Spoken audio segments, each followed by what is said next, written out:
श्रेता युग की बात है। सूर्यवंशी कौशल नरेश दशरथ अपनी राजधानी अयोध्या में रहते थे। अयोध्या सरयू नदी के किनारे बसी हुई एक सुंदर नगरी थी। नगर का निर्माण बहुत अच्छे ढंग से किया गया था। मार्ग साफ सुथरे और चौड़े थे। बाग बगीचे फूलों की गंध से महकते रहते थे। दिवालियों से आती शंख और घंटियों की मधुर आवाज वातावरण को मनोरम बना देती थी। सरोवरों में तैरते हंसों के जोड़े कमल कमलिनियां मन को मोह लेते थे। खेतों में फैली हरियाली और अनाज से भरे गोदाम नगर और नगरवासियों की संपन्नता की कहानी कहते थे। दुख, गरीबी, उदासी, ईर्ष्या, शत्रुता, अन्याय, हिंसा आदि का कहीं नामो निशान नहीं था। अपने सुख और वैभव से अयोध्या स्वर्ग को भी मात देती थी। अयोध्या नगरी को मनु ने बसाया था। मनु और उनके वंश सूर्यवंशी कहलाते थे।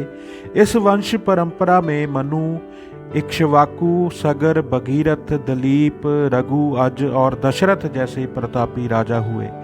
राजा दशरथ महाप्रतापी, न्यायप्रिय, ज्ञानी और धर्मप्रिय थे। इनकी 3 रानियां थीं, कौशल्या, कैकई और सुमित्रा। तीनों ही सुंदर, सुशील, पतिव्रता एवं पवित्र आचरण वाली थी। राजा दशरथ राज्य के कामकाज 8 सहयोगी मंत्रियों की सलाह से चलाते थे। इनमें सुमंत्र प्रमुख थे। इनके अतिरिक्त वे राजगुरु, राजपुरोहित, वामदेव, जाबल से भी परामर्श लेते थे। राजा दशरथ का यश पृथ्वी लोक पर ही नहीं बल्कि स्वर्ग लोक में भी फैला हुआ था। अपार यश और संपन्नता के बावजूद राजा दशरथ संतान न होने के कारण मन ही मन दुखी रहते। संतान सुख की चाहत सभी सुखों पर भारी पड़ रही थी। तीनों रानियों की सूनी गोद उनके हृदय को कष्ट देती थी। कौशल का राज सिंहासन उत्तराधिकारी विहीन था। आखिरकार उन्होंने राजगुरु वशिष्ठ से अपने मन की बात बताई। गुरु वशिष्ठ देवताओं को भी झुका देने वाले, तेज, क्षमता व शक्ति से संपन्न थे।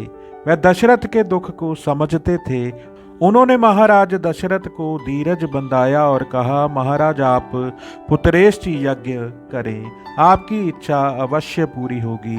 गुरु वशिष्ठ की बात सुनकर राजा जनक के मन में आशा की किरण जागी। पुत्रेष्टि यज्ञ की तैयारियां की जाने लगी। महाराजा दशरथ ने महान तपस्वी ऋषि जृंग से यज्ञ करवाने का निवेदन किया। ऋषि जृंग की देख रेख में यज्ञ का आयोजन किया जाने लगा। सरयू नदी के तट पर विशाल यज्ञशाला बनाई गई। यज्ञ में अनेक राजाओं और ऋषि मुनियों को निमंत्रित किया गया। शुभ मुहूर्त में यज्ञ आरंभ हुआ। शंख ध्वनि और मंत्रों के उच्चारण के बीच आहुतियां डाली जाने लगी। राजा दशरथ के हाथ में अंतिम आहुति पड़ते ही यज्ञ के हवन कुंड से अग्निदेव स्वयं प्रकट हुए। उन्होंने राजा दशरथ को आशीर्वाद दिया, हे राजन, आपकी मनोकामना अवश्य पूरी होगी। इसके साथ ही पूरे विधि विधान से यज्ञ पूरा हुआ। कुछ समय बाद तीनों रानियां पुत्रवती हुई। महाराजा दशरथ की इच्छा पूरी हुई। चैत्र मास में शुक्ल पक्ष की नवमी को रानी कौशल्या ने एक पुत्र को जन्म दिया। इसके बाद रानी कैकई ने एक और रानी सुमित्रा ने 2 पुत्रों को जन्म दिया। चारों राजकुमार के जन्म का समाचार सुनकर अयोध्या निवासी खुशी से झूम उठे। महाराज दशरथ, रानियां, मंत्रीगण, सभासद और नगरवासी सभी प्रसन्न थे। उनकी बरसों की मनोकामना जो पूरी हुई थी। कोषागर, अन्नागर के द्वार खोल दिए गए। नगर में बधाइयाँ और मंगल गीत गाए जाने लगे।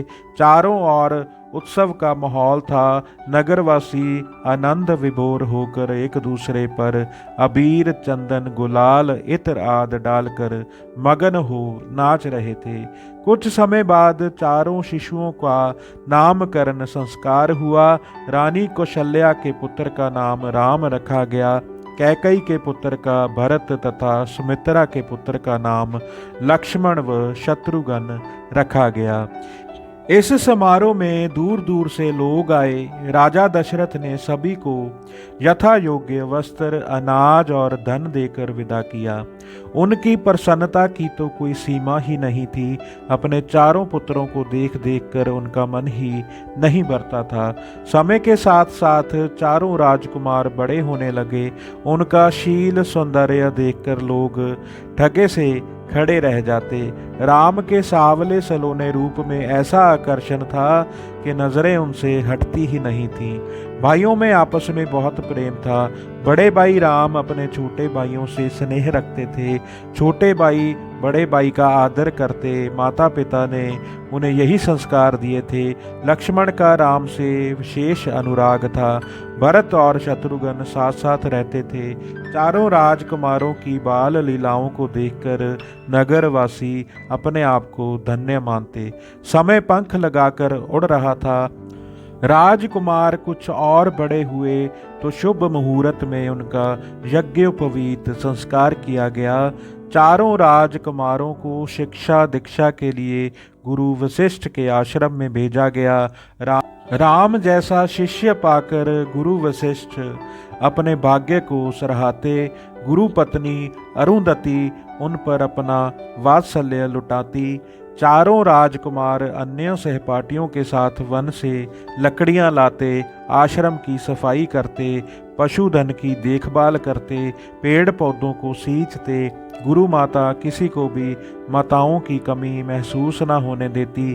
चारों राजकुमारों ने शास्त्रों का अध्ययन किया, शस्त्र विद्या भी सीखी। शीघ्र ही वह सभी विद्याओं में पारंगत हो गए। वह कुशाग्र बुद्धि वाले थे, विनय, शील, सदाचार जैसे गुणों के धनी। राम इनमें सबसे श्रेष्ठ थे। शिक्षा पूरी करके चारों राजकुमार अयोध्या लौट आए। युद्ध कौशल और शस्त्र संचालन में राम और लक्ष्मण का कोई सानी ना था। अपनी शालीनता, विनम्रता, विवेक आदि गुणों के कारण राम दशरथ के सबसे अधिक प्रिय थे। वह जिस मार्ग से गुजरते, नगरवासियों की भीड़ उनके दर्शनों के लिए उमड़ पड़ती। बड़ी बूढ़ियां उनकी बालाएं लेती, युवतियां आरती उतारती और नगरवासी उनके बारे में चर्चा करते ना अघाते। जय श्री राम।